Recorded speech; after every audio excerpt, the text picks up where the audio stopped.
And now, a native podcast with Matt and Zach. And welcome back to another episode of A Native Podcast. I am Zach, and with me as always is Matt. And I got to start it off that way as always and say, Matt, buddy, how are we doing today? Doing pretty well. Sun's out, guns out. You know, getting the tan back a little bit. I feel like the hot Well, 87 today, 88 today. oh, it's 96 out here right now. Yeah, Hot, hot. for June with that greenery and that humidity. Ooh, getting a taste of Southeast Asia today. Kind of all of a sudden one day, hot, turn the Yeah, switch. So, no, it's just nice. 2 days. Summer's Going back to the 70s for a week or two, so I'll be back to regular here soon. good, good, good, good, good. But enjoying it though. Yeah, not much going on other than that. We'll probably see each other here soon. But then I don't know if you saw, just kind of off the top, seeing see all that federal funding that they're trying to cut from Native American Ooh, everything. It seems like IHS. the But IHS and the tribal colleges. I think they're the big two ones right now. talking billions with a B, That's not just big. billions. Yeah, no, it's crazy. Well, and that kind of arguably to me starts, that's where you start infringing on sovereignty and tribal sovereignty. And that's kind of like when we do these episodes, like today's episode, which is about treaties. And you'll notice there ain't no real treaty with this one. So I think that's kind of interesting to talk about because of the process and what that enables and tribal sovereignty and these nations that didn't agree to treaties and set up with treaties and all that, right? This is what's fun. So They we're have to navigate the world differently, and there's other tribes in this situation as well. So that'll be interesting too to look well, at. not only that, but not the navigation, but just like how how do you get your land? How do you get things back? How do you all that which comes from just being native, I guess. I know we all have our own struggles and Mhm. hardships and everything that comes with it. Um, any fun fact you may have before we dive into today's episode, Matt? Yeah, no, the big one for the Yurok I came across was that they are one of two tribes within the continental US who have a treaty directly with the nation of Hawaii, Native Hawaiians. So the let me go here. The Yurok Tribe Treaty is the second ratified treaty between the nation of Hawaii and federally recognized tribes. The first one was ratified with the Timbisha Shoshone tribe, which, for the viewers, that's the one that's within Death Valley National Park. Uh, Okay. the Timbisha Shoshone, which that would be an interesting one to do too. That's within a tribe within a national park, Well, which is very unique. it's kind of interesting too when you say that when it that like they have these agreements and these treaties with tribes, is that Hawaii's way of saying, "Hey, we're a sovereign nation, recognize us, America," because other tribes recognize us? And is that something other tribes need to be doing with the nation of Hawaii? You know what I mean? Do all I 574 tribes need to say, "No, we recognize you as a tribal nation, as one of us," Mhm. and that would help with that sovereignty? I don't know. Well, and I think with the Yuroks being more on the coast almost most of their land, it's like there's this ocean connection with Hawaii there. And the Tambishas are more desert people, but it's just kind of like you said, interesting with tribal nation to tribal nation almost, or indigenous people to indigenous people. No, it's It's it's really cool. I mean, even the Kingdom of Hawaii was recognized by Britain, right? So Right. when you start to layer in those different facets, and when you argue what tribal sovereignty is, as we enter this new era of Indian country in 2025 of what tribal sovereignty and how the definition of it, that is our right to govern ourselves as independent sovereign nations, right? Like, think about it that way. So that gives you a little more freedom than what we do have. Now there is some dependency, so it's not quite independent Right. because we're not self-sustaining. We don't have armies or militias or any of like that kind of stuff. But we do have some rights and some powers that are owed to us because we gave up our land willingly or not, and that is the argument of some of these treaties, is because yeah, there were people who sat down. Part of the reason they sat down is because there's like, we don't want to fight a war. And this is the best way to stop it. And at that time, they thought the Americans would honor those treaties. If like think about some of these first treaties and if they were truly honored, you know, um,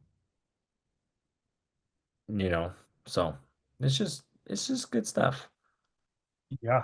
Yeah, no, really cool, unique thing between Hawaii. I think that'd be interesting to see where it goes with Hawaii. It sounds like is kind of the driver of that, pushing to do that with more tribes on the mainland. So, Did you know there's a new native apparel company? no, I did not. It's called Shop LS 574, named after the 574 federal tribes and the Little Shell descendancy of its founders. Wow, that's really cool, man. It is. It is becoming a spot to order native apparel by and for natives, working with native designers and teams to help best represent Indian country. That's awesome, dude. For sure. Now make sure to go pick up some Native podcast swag as well as other native gear while shopping at shopls574.com.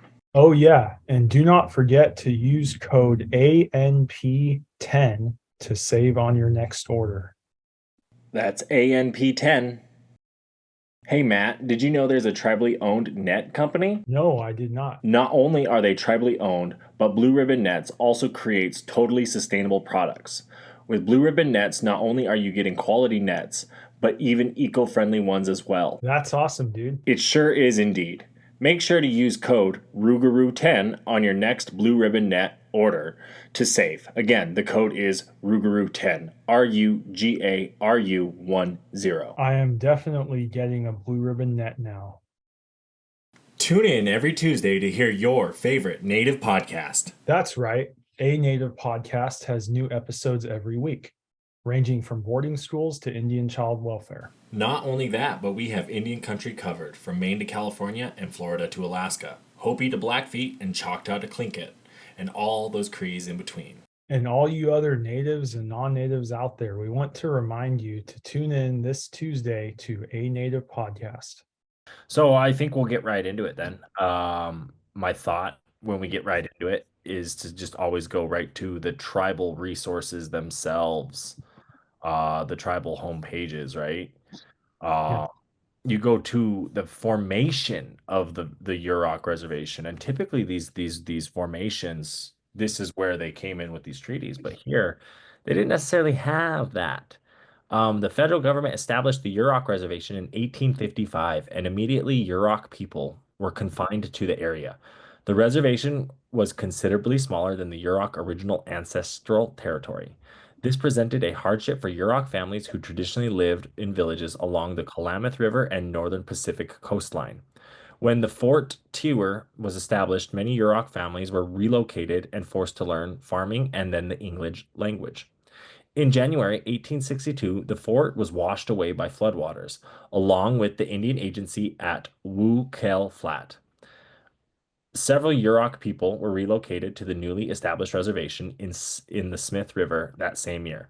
However, the Smith River Reservation was closed in 1867 once the Hoopa Valley Reservation was established. Many Yurok people were sent to live there, as were the Mad River, Eel River, and Tolowa Indians. In the years following the opening of the Hoopa Valley Reservation, several squatters on the Yurok Reservation continued to farm and fish in the Klamath River. The government's response was to evict the squatters and use military force. Many squatters did not vacate and waited for military intervention, which was slow to come.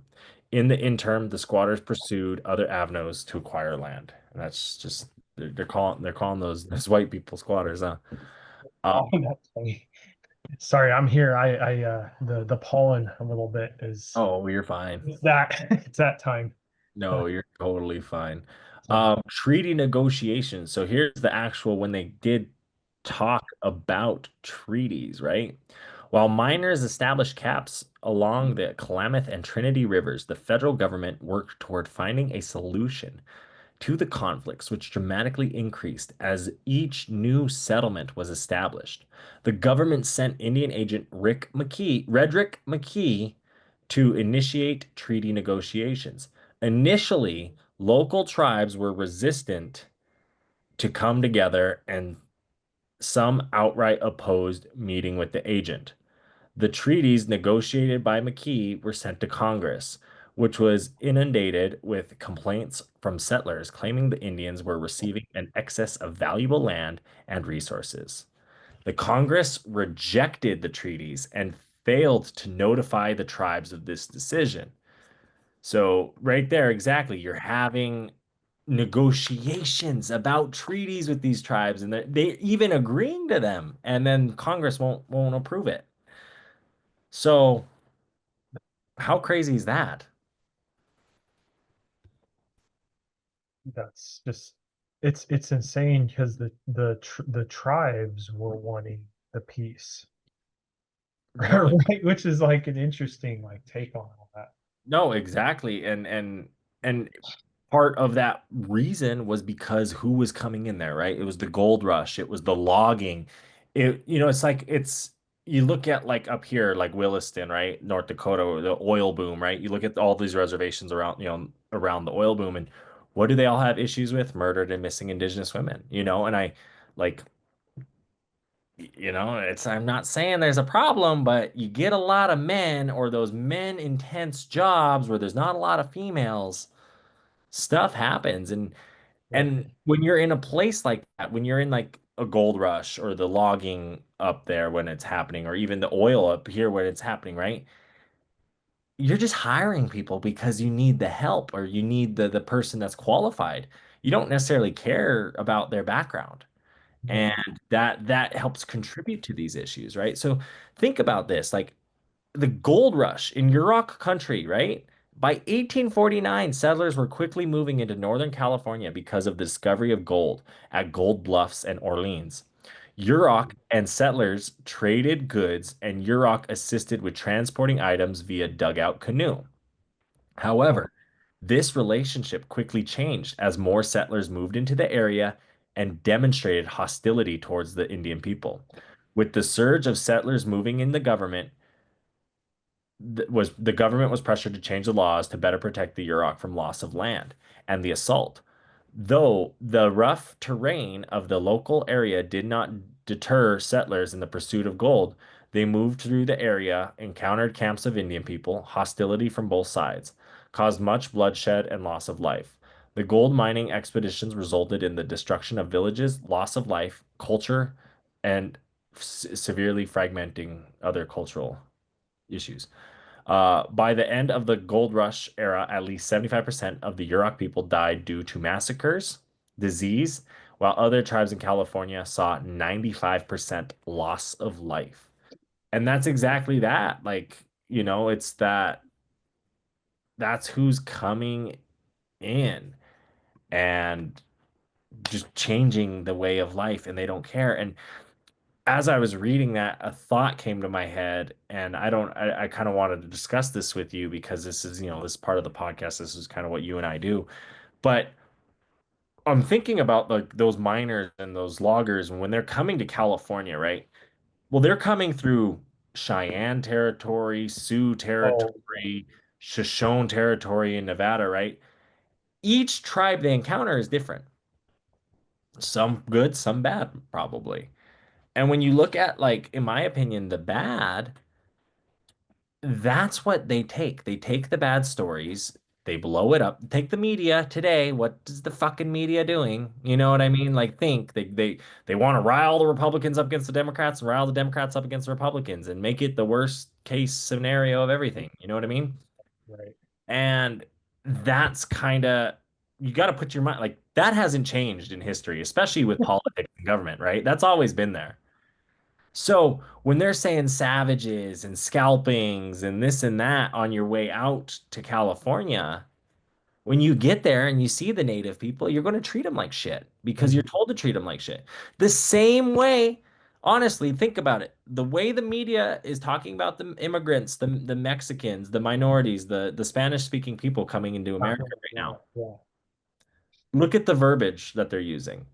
Oh yeah. Look at the language they're using. Right there, you're already creating a negative Hmm. storyline, whatever, so when you hear that and you're in a place like where I am, Wolf Point, where you don't see a lot of like Hispanic people, for example, when they come into your community, people look at them differently. They look at them based on how other people talked about them or explained them. Not, not like in a way of saying like, man, I love like Mexican food, Southwest food, Hispanic food, man, that spice, like these people know how to cook. They got big families. They're happy. They like to have a good time versus, the opposite, the latter of what can be used. And we don't think about that, and how we talk about people. And same with natives, right? So history, here we are, It's well, and how I know Hui White Bear touched on it a little bit when we had her, but the state, I think because California was like the furthest west in the continental US, like in the sense there, by the time they got here or there to California, they had those attitudes, and so then they had some of the most brutal slaughtering in California. That's where the term redskin came from. That's where the bounty and the pain came from. The gold mining, sewing.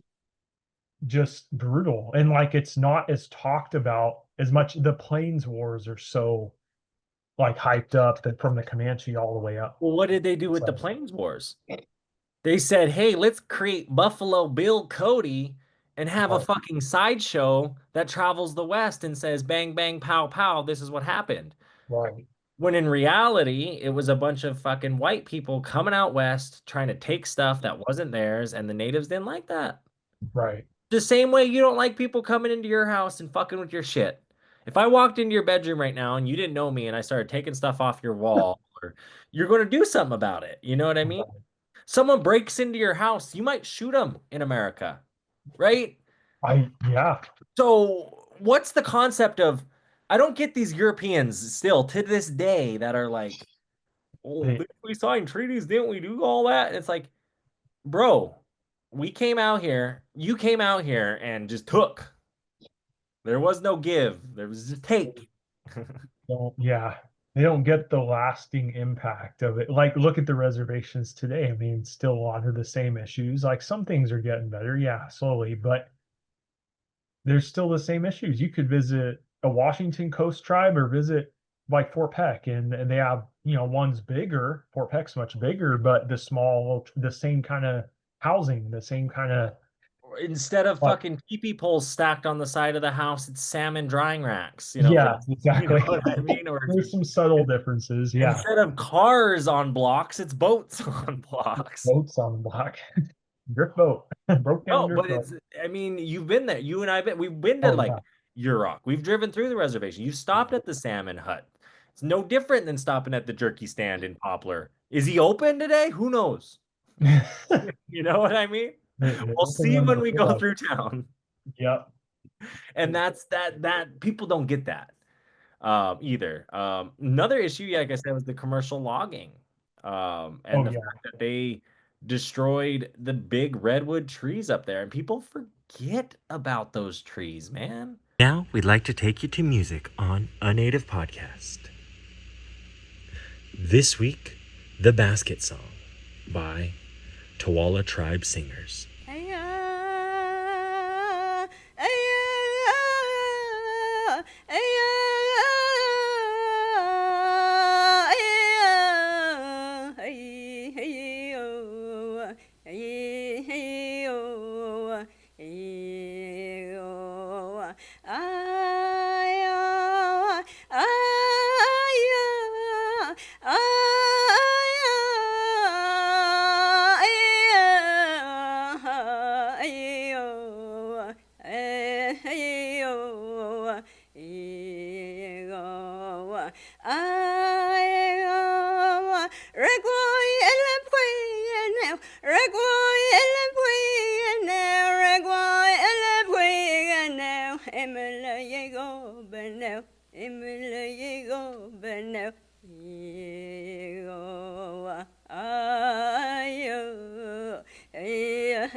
And that was Tooele Tribe Singers, the basket song. And now back to the podcast. If you're ready for my map here to show Oh, yeah, let's see that map. the part B to the right. So you can see here, the region we're talking about is in the far northwest corner of the state of California. Yep. And then when you look at the left map, it zooms in. Uh, the blue is the Karuk, which are upriver from the Yurok. Hoopa Valley, which is more the Trinity River area, they're connected to the Yurok. Yurok's the lower river Klamath peoples. And so this red is their traditional lands, which is a combination today of Be national. careful with moving your mouse. I think it keeps making the screen go black when you move Oh, your mouse. sorry. Yeah. The red outline is their ancestral Yurok ancestral territory, which is a combination of the national park today and national forest land. And Um, state park too, which weird. and Like, state park. think about, okay, so we just talk about jurisdiction right there. Right? You're doing state parks, national parks, state forest, probably some national forests too, because you're just talking this area. Yeah. Um, you have the rancherias like the Big Lagoon, Blue Lake, which we went to, Trinidad. Yep. Yep. And then you Trinidad. have, yeah, the Yurok Reservation, which basically comes off the Hoopa Valley Reservation there. Yep. That's why these two are so closely related and why they got thrown on. Yep. And their first explorers that encountered the Yurok people were, if you look just south on the Trinidad area, Trinidad Rancheria, that's where the Spanish explorers came and met the Yurok people. That was Uh, the furthest. what's that? That was the furthest north they went. The Spanish, I Yeah. believe. Yeah. Yeah. They said the Spanish made the first, as a European group, made the first contact with them there. But it honestly makes sense when you're showing kind of that other map to the right that shows the it's funny that it's a hazelnut map, honestly. Yeah. But Yeah. the Northwest Forestry Plan, right? Because you take Right. that and essentially this Yurok River and the Yurok Reservation was the last kind of the salmon culture. I mean, all the way you could argue all the way down to the bay, but that Alaska down here is that Northwest totem pole salmon culture getting into the fish, it's so much bigger in this area than we understand. And when you start Right. cutting these places off, and why are the Yurok cut off? Oh, there's a big ass river that they control or that they manage. So why are they not given a treaty? Oh, because they're on the river. You know what I mean? Think about it. I mean, why are the Ohlone people in San Francisco not given a treaty or given federal recognition? Because they're in the urban area. Why are the Little Shell? We're in Great Falls. We're in an urban area. We didn't go to the bumfuck shitty land. You know what I mean? Like, honestly, when I come out here to Wolf Point, like driving home sometimes, like I fucking hate it. It's just it's depressing out here. I get depressed. Yeah. I'll be at Sealy and I won't want to come home. You know what I mean? Like I'll be like, I want to stay in the mountains longer. So Hmm. you look at that, you look at the people who resisted a little more, who fought a little more back, you end up here. No, it's a good Yeah. map. Thanks for sharing. Well, Yeah. yeah, and the Karuks, they're small, but look how big their territory used to be in the mountains here, upriver a little bit. They were a resistant group. So that's why look at that little speck they got, you know. No, exactly. So wild. It's just wild stuff when you look at, but all these tribes in this region are very closely related, intermarried. All these rancherias, these reservations, the Yurok's the largest tribe by number in the state of California. So, Right. you No, know, exactly. yeah, That's a really good map. Thanks for sharing. yeah, Oh, it's always good to see when we go all there. stuff. I got you there. And then Yeah. I don't know if we should talk a little bit about the Yurok and who they are as a people, because they've lived in that northwestern California along the Redwood Coast and Klamath River. since the beginning of time. Traditionally, Yurok people living in the upper region of the Klamath River uh, are Pechekala, Pecheklah, lower region of the Klamath River, the Puekala, Pueliklah, and the coast, Ner. Ol translates means the Indian people or the people, which most of the any language does. Um, and describes the entirety of the Yurok people. The name Yurok comes from the Karuk word, which means downriver. This is Mm. most widely used word to describe the tribe and the people. So they're the people that live downriver. Yeah. Um, the ancestral lands of the Yurok tribe extend unbroken along the Pacific coast from Damnation Creek, its northern boundary, to the southern boundary of the Little River drainage basin and unbroken along the Klamath River, including both sides of its bed, form its mouth upstream, including the Bluff Creek drainage basin. Including within these lands are the drainage basin of Wilson Creek, the drainage basin of all streams entering the Klamath from its mouth upstream, and including the Bluff Creek and Slate Creek drainage basins, including the village site at Big Bar. And Uh, Bluff Creek, fun what? fact, Bluff Creek Yeah. was where the famous Bigfoot sighting video Yeah. happened. Okay. That creek, if you know the one I'm talking about. That And makes sense. The one, that's the Patterson Gimlin film. that's it. That's There it. you go. Makes sense. Native land. And Yurok. also Canyon Creek, creek drainage basin of the Trinity River, Yeah. are their lands. No, they got a lot of good land.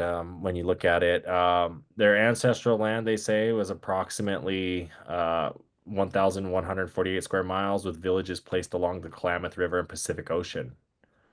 Um, the Klamath River has always remained the heart of the ancestral lands, and since it was essentially a highway for these people, because they use the canoes and water travel so much more. Um, Yurok didn't have much contact with non-Indian explorers until much later than other tribal groups in California.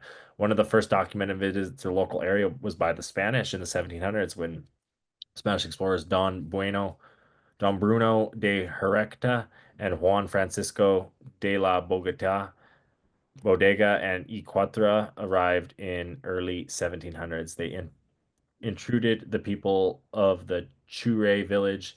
The visit resulted in Bodega laying claim to a mountain at Trinidad Head. Oh, by mounting across at Trinidad Head. So he claimed it for Spain with the Catholicism. Right. In the early 1800s, the first American ship visited the area of Trinidad and Big Lagoon. Initially, the Americans traded for sea otter fur with the coastal people. However, for unknown reasons, tensions grew and the American expeditions were cut short. By 1828, the area was gaining attention because the reports back from the American expeditions, despite the news that the local terrain was rough. The most well-known trapping expedition of this era was led by Jedediah Smith. Smith guided a team of trappers through the local area, coming down through the Yurok village of Capel, crossing over Bald Hills, and eventually making their way over to the villages of Omen and Omen Herpur on the coast. Smith's expedition, through brief, was influential to all other trappers and explorers. The reports from Smith's expedition resulted in more trappers exploring the area and eventually leading to an increase in non-Indian settlement. So just kind of, and then the 1849, the Gold Bluff, is when they discovered that. And that just kind of leads more to the negative history. Right. Well, they to kind of, I know we're not going full in on their tribe today, but the recent day land stuff with them has been pretty big. You remember a few years ago when they had an agreement with the state national parks for tribal members utilizing lands, and then just a few days ago was they just reacquired 17,000 lands along their Blue Creek watershed, which And Sam. I So, wonder if part of this is because they don't necessarily have that treaty where they can really say, no, you never agreed to take that from us. You just stole it. So right. So they it's, almost have more of a claim in a sense because of you that. know, the Seminole claim that too, that they didn't have treaties with the US government. Right. So, um, you also spoke earlier about the Hawaiian Treaty. Yes. The nation of Hawaii and the Yurok tribe, California's largest federally recognized tribe, proudly announced the historic ratification of a groundbreaking peace and friendship treaty. This monumental achievement signifies a remarkable milestone in the journey toward building connections, fostering international relationships, and recognizing nation-to-nation cooperation. The Peace and Friendship Treaty is the first of its kind with the Yurok tribe, embodies the collective commitment to peaceful coexistence, cultural exchange, environmental protection, and economical development. The treaty exemplifies the spirit of aloha, unity, and mutual respect between two sovereign nations, each with a unique heritage and identity. Through this treaty, the parties are committed to exploring opportunities for economic growth and cooperation. This includes initiatives that to promote trade, tourism, and investment, enhancing the prosperity and well-being of both nations. The exchange of cultural knowledge and traditions is central to this treaty. Both nations will engage in cultural exchange programs, fostering a deeper appreciation and understanding of each other's heritage. Recognizing the significance and safeguarding the environment, the treaty underscores the effects of climate change. Collaborative efforts will be made to address environmental concerns on impacts to both nations. Um, Puhuya Una DBK Kanahele, president of the nation of Hawaii, expressed his gratitude. This treaty symbolizes the hope for a better future where on one where Aboriginal, Indigenous, and Native nations can come together and share the traditions to protect their natural resources and work towards prosperity. We are proud to be a part of this historic moment. Chairman of the Yurok tribe, Joe James, remarked, "The Yurok tribe is honored to enter into this historic treaty with the nation of Hawaii. We're really excited about the opportunities and the doors that this will open up for us as we aim to strengthen the bonds between our nations and collaborate on issues of mutual importance."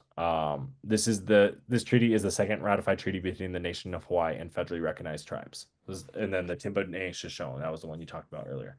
So that kind of dove into it, which was kind of historic, and we talked a little bit about that earlier. But then I also want to hit on the fact that they are on Friday, November 22nd, 2024, three federal recognized tribes of California tribal nations, the Tawala De Ni Nation, the Puyalika tribe of Yurok people, and the Sure Heights Indian community of the Trinidad Rancheria signed an intertribal treaty of stewardship and responsibility. This historic agreement solidifies their collaboration in managing, protecting, and restoring the Yurok Tawala Dene Indigenous Marine Stewardship Area. The treaty builds on the landmark creation of IMSA last year, the first marine protected in the area in the U.S. established by tribal governments, spanning from Oregon to California border just south of Trinidad Humboldt County. The IMSA supports California's goals for biodiversity and durable conservation by 2030. This marine area is home to species of deep cultural importance to the tribes, including mussels, seaweed, kelp, clams, abalone, smelts, salmon, candlefish, green sturgeon, shorebirds, and lamprey. By signing the treaty, the tribes commit to safeguarding their ancestral and coastal territories. Their partnership focuses on co-managing critical ecosystems, preserving cultural practices and economies, and addressing the impacts of climate change.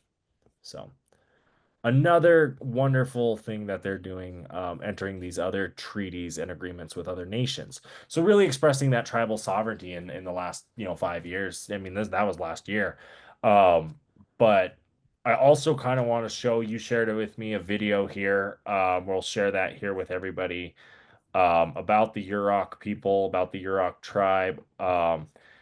High Country News shares this. American West's How the Yurok uh, tribe is reclaiming the Klamath River. And really, I mean, as we talked about today, the Klamath River is their home. Everything from the land and the water revolve around this river for these people. So and this explains a lot of the stuff we talked about. It's coming from the people, you know what I mean?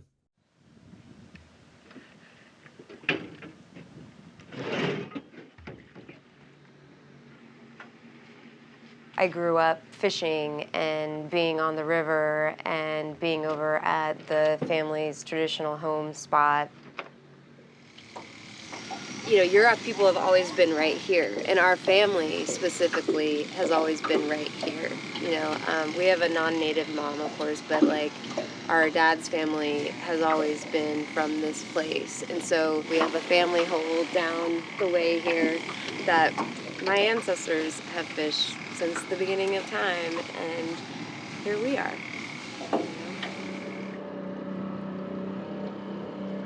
2002 was the year that the largest fish kill in American history occurred on the Klamath River within the boundaries of the Yurok Reservation. I was working as a fisheries technician, and I remember, being on the boat going up and down the river and seeing more of the fish dying, and just thinking to myself, my great-grandmother, Geneva Matz, is rolling over in her grave right now.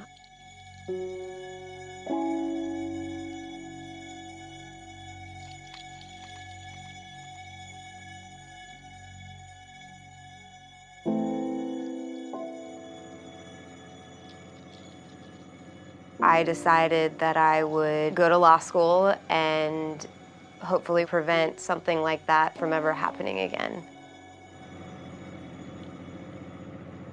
I really fell in love with Indian law. And I remember I would just stay up late and read the Indian law casebook. And it's that one right there with the duct tape on it. I began to understand the legal and political undertones that had informed the last, 4 or 5 generations of my family, basically since non-natives came to Requa. The gist of the story is that 1855, they reserve our way of life, and they promise to us this fishing way of life. And then you got the dams, you have the reclamation project, you have the Trinity River Division, all acts approved by Congress that are directly contrary to Yurok's rights. Let's see. So this is my great-grandmother, Geneva Matz, and she's in front of the family's traditional redwood plank house out in Requa. And that's her in her traditional regalia. And I think she had such an interesting life because she was born right around, I think it was 1903, and passed in 1986. And she lived in this house as a girl, and lived as a child in a traditional way. And through her life, she saw the change from those traditional practices to modern times. And I knew her, I knew her, and I remember her. And for me, that means a lot. But one of the points is how recent the change from a purely Aboriginal lifestyle to more of a modern lifestyle is here for my family. It's not that far away. I knew her,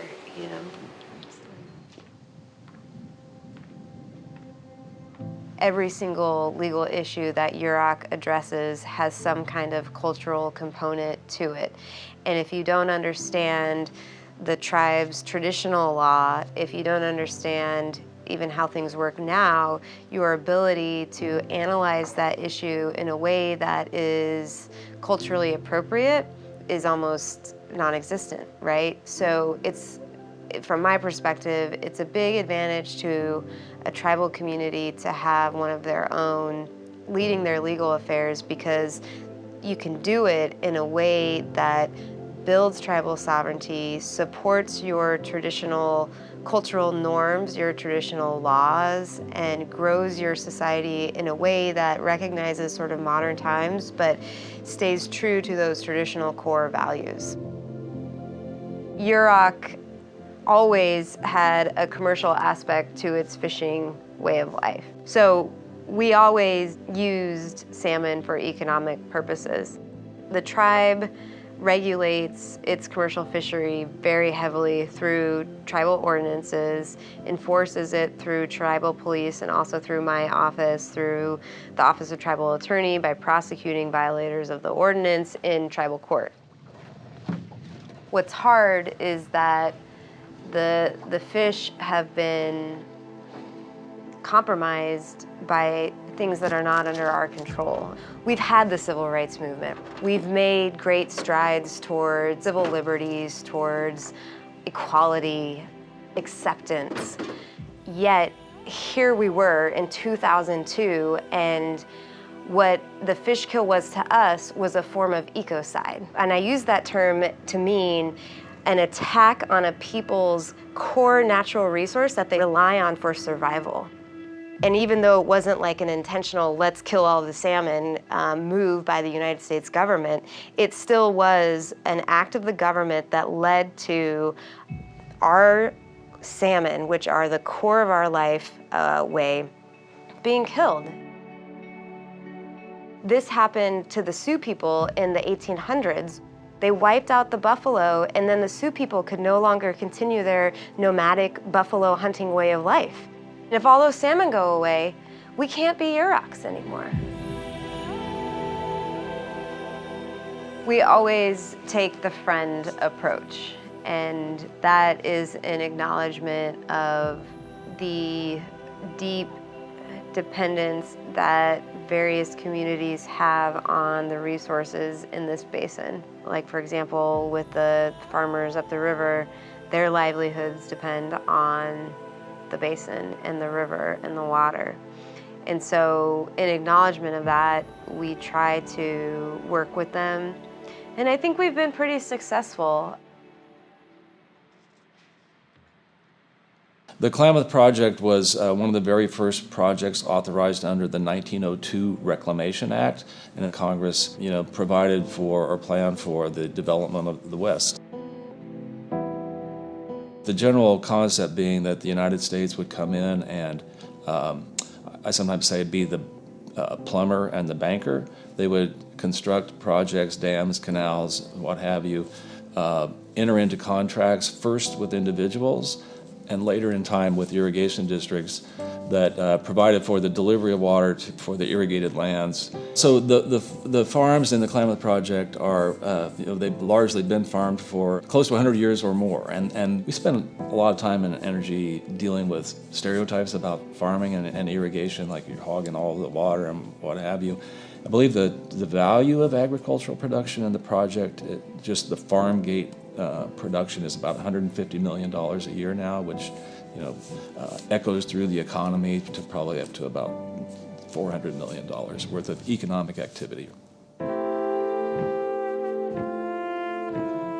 See all this green? It's moss, and moss is a type of algae. And one of the water quality problems we have here on the Klamath is excessive algae blooms, which are caused by a lot of nitrates and phosphates being in the river, which come from ag runoff. So this is not normal, and it's a sign that the water quality is poor. It's so bad now that we really are at a turning point where if we don't clean things up, if we don't change the way that we manage this basin, if we don't change the way that we use water, the salmon are gonna go away. They're gonna go extinct. I don't think that we as a people who are put here to be stewards of this land should allow that. This river used to be the third largest salmon producing river in the whole Pacific. And last year we canceled our subsistence fishery. We had no fishing, none. That was probably the first time since the beginning of time that Yurok people didn't fish on the river. About 6 weeks after that, we also declared a state of emergency because we had a string of suicides on the reservation. So put that together, right? State of emergency, fishing closed, state of emergency, suicides. There's nothing stronger that says how closely connected Yurok people are to the salmon and where my community is.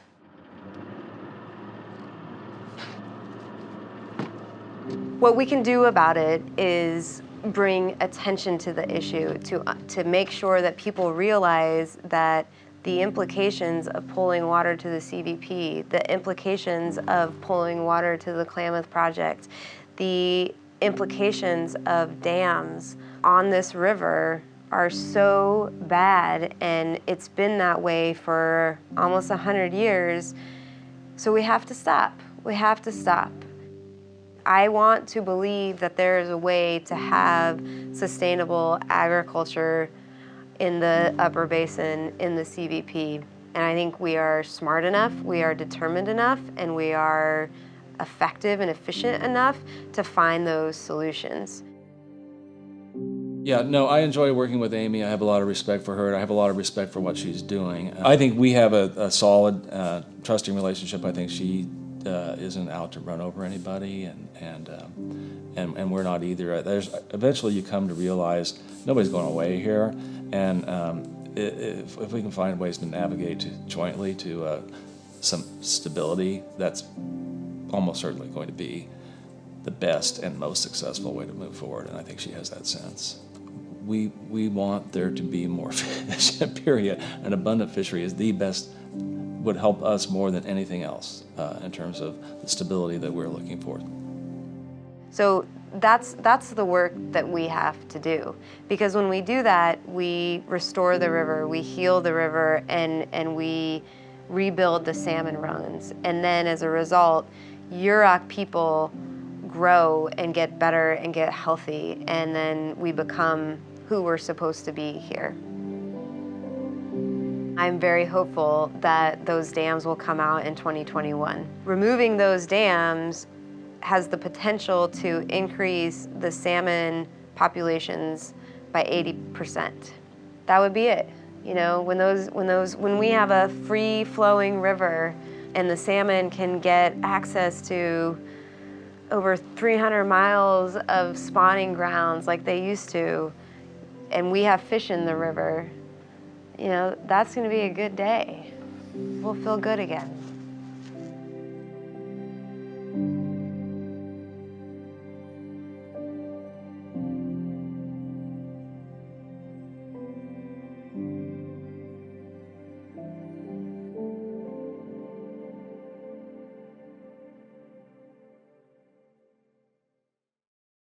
That was the video. We hope you guys enjoyed that. Kind of a longer one this week, but I don't know, it was a good one. I like that you picked it out, Matt. Well, it highlights her family's tie and the work that she's done for the community, you know? So, Well, I mean, again, the um, fight has always been about the land and the water, and that's what the treaties are established over. You know what I mean? The fact that these guys don't necessarily have a treaty, they tried. Don't get me wrong, they tried. yep. But that's what makes it unique. That's what makes Indian country unique. Because you hear those people. You hear those people. I hear it right now. I hear those kids in high school that I wish I could tell now, right? That were like, didn't you sign treaties? You know, like, no, not everybody. Everybody- No, yeah, it's Yurok are unique peoples, and I think they've been very active the last like 10 years or so, as you know. No, they really have. They really, really, really have. You have anything else before we kind of get going here? I think that was it. I mean, if you're ready for final words, Yeah, I'll tell this one quick story. When they established the rights, when they voted for the unanimously, the Yurok tribal council, they voted in favor for the resolution establishing the rights of the Klamath River. According to the Yurok tribe, the resolution establishes the rights of the Klamath River to exist, flourish, naturally, evolve, to have clean and healthy environment free from pollutants, to have stable climate-free home from human-caused climate change impacts, and to be free from contamination by genetically engineered organisms. mm, This resolution provides another powerful tool to protect our river, which has sustained the Yurok people since time began, said the Joseph James at the time. We have always and will always do everything in our power to preserve and enhance the Klamath for all future generations. So no, it's just very about the land, about the fucking area, about the water. Like I said, these people are about it. Not necessarily a traditional treaty, but final words, Matt. yeah, no, the you know the recent just a few days ago the news with their land acquisition, the largest in the state of California history, to go back to a tribe with 17,000 acres. Uh, and Blue Creek is the major watershed of the Klamath. Again, like salmon habitat, you're thinking, you know, steelhead, just just so much like the the Northwest coastal tribes, as we know, the salmon is their buffalo. And so that's such an important part of their culture. And then August, they have their big salmon festival down there. And so maybe, they don't have to go to Alaska to purchase salmon to cook for their festival. They can get it right off the river, that'd be nice. So No, exactly. That's good shit, man. yeah, Good shit. it's a big deal for them. No, it really is. I mean, the salmon, like you said, that's what it is it's not the buffalo, but it's the fish and it's the way of the life. And it's the significance of the salmon too. I mean, you talk about these salmon going up these small rivers. You take Kuntz Reservoir, huh? Like I'm sure salmon back in the day would go up the Willamette and go up and Right. hatch up there, They do that. That's the beauty of the salmon. And and that respect and that harmony that you live with this thing. It's a being just like you and I are a being, and these people have fought for that. Typically we do treaties on these episodes. This one wasn't a traditional treaty, but nothing is with a Native podcast or Native Americans in general. But we like to have our fun, and until next time, bye bye. I know ballers, I know chiefs, I know riders from the east. I know educated natives down to picket in the streets. Middle fingers to police, fuck you, we come in peace. I know red-skinned hippies that be giving me the creeps. I know beauty, I know beast, I know savages and freaks. And I know a couple cousins even bougier than me. No, ain't elite, bougie native, yes indeed. Art exhibit to the club, and we roll it 20 deep. Copper on my neck, gold on my ring.